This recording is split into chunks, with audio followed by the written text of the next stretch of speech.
But on the table, it's not as cold. I go 1,000. I go, if I'm on the table, I go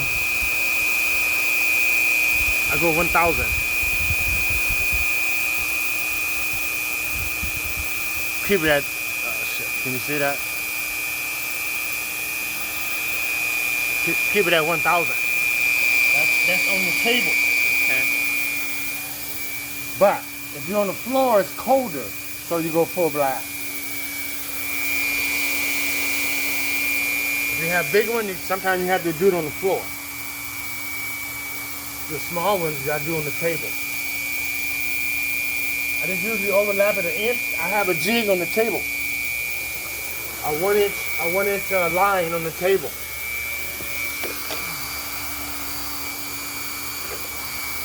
Overlap it to 1 inch, all the way. All the way.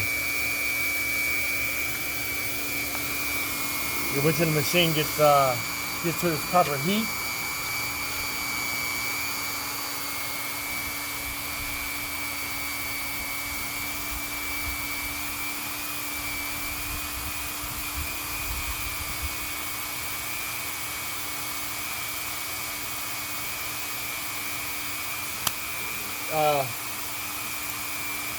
Rico did it with the 2 inch. He did his with the 2 inch. You have to find the heat and the speed. But he did his with the 2 inch. Huh?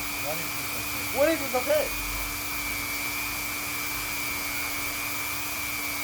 I've never had a customer call and say the machine coming apart or nothing, you know? Huh?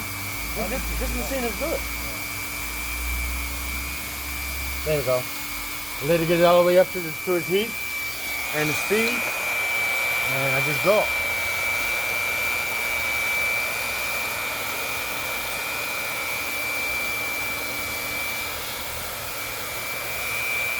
Kind of hard to see because it's clear. Too clear is kind of hard to see.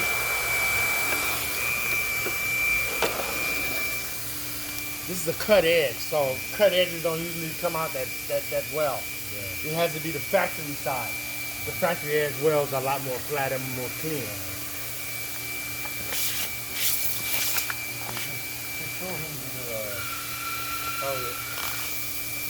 Let me go a little bit slower. See, the floor is cold. That's why it's not welding properly. So maybe on the floor, you have to go 19. Slow it down a little bit on the floor. On the table, you can go 21. Okay, yeah, that's okay. You can just go up here a little bit more because they like to see the finish of the weld. Oh, they just want to see the finish of the weld? Yeah. The factory edge comes out more cleaner. Yeah. This right here is not the factory edge. That's why it's wrinkled. The factory edge is flat. Yeah. Okay. Okay, I think that's it. You got it?